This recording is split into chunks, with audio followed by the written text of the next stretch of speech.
আসসালামু আলাইকুম। আজকে আমি আলোচনা করব প্রভিটাল ট্যাবলেট নিয়ে। এটা প্রস্তুতকারক এসিআই ফার্মাসিউটিক্যালস লিমিটেড। এটা জেনেরিক নেম ভিটামিন বি1, বি6, বি12। এটা পার পিস 12 টাকা করে। এটা ওটার দাম 360 টাকা করে। নির্দেশনা কি জন্য প্রভিটাল ট্যাবলেট খাওয়া হয়? প্রভিটাল ভিটামিন বি1, বি6, বি12 ট্যাবলেট নির্দেশিত যেখানে প্রাসঙ্গিক ভিটামিনের ঘাটতি রয়েছে। এছাড়াও এই ট্যাবলেট নিম্নলিখিত রোগের চিকিৎসার জন্য নির্দেশিত: ডায়াবেটিস, অ্যালকোহলিক বা টক্সি নিউরোপ্যাথির মতো যেকোনো দীর্ঘমেয়াদী neuropathy, neuritis, neuralgia, cervical syndrome, কাঁধ ও হাতের দীর্ঘমেয়াদী নিউরোপ্যাথি, প্লাবাঙ্গ, sciatica, myalgia, intercostal neuralgia, herpes zoster, trigeminal neuralgia, মুখপেশির অবসাদা। এছাড়াও হাতে পায়ে জ্বালা-পোড়া, কামড়ানি, ছিবড়ানি ও ঝিনঝিন করার জন্য ডাক্তারগণ দিয়ে থাকেন। উপাদান: প্রতিটি ট্যাবলেটে আছে vitamin B one thymine monohydrate, vitamin বি6 pyridoxine hydrochloride, vitamin বি12 cyanocobalamin. Pharmacology: vitamin B one শর্করা, ফ্যাটি অ্যাসিড, অ্যামাইনো অ্যাসিডের শক্তিতে রূপান্তরিত করে স্নায়ুর স্বাস্থ্য ও মন ভালো রাখে এবং হৃৎপিণ্ড শক্তিশালী করে।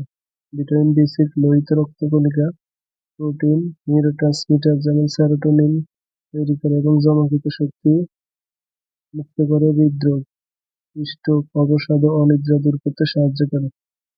ভিটামিন বি12 কোষে প্রতিলিপি ও লোহিত রক্তকণিকা তৈরির জন্য দরকার, যা রক্তশূন্যতা, অবসাদ, স্নায়ু ব্যথা, অসারতা, রক্ত জমাট বাঁধা, হৃদরোগজনিত ঝুঁকি কমায়।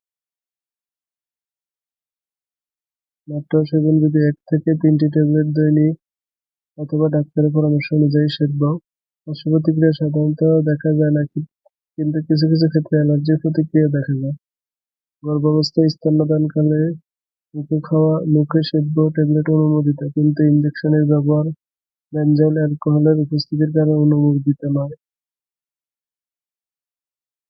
সতর্কতা: স্পাইনাল কর্ডের ক্ষয় আছে এমন রোগীর ক্ষেত্রে সাইনোকোবালামিন ব্যবহার করা উচিত নয়।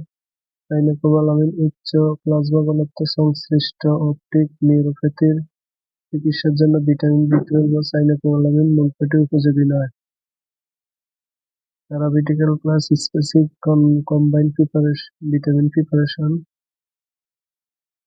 সংরক্ষণ: শিশুদের নাগালের বাইরে, আলো থেকে দূরে, ঠান্ডা 25 ডিগ্রি তাপমাত্রার নিচে রাখুন, শুষ্ক স্থানে রাখুন। এছাড়া যেকোনো মেডিসিন খাবার পূর্বে অবশ্যই ডাক্তারের পরামর্শ নিয়ে খাবেন। নিজে নিজে ভিডিও দেখে কোনো ওষুধ খাবেন না।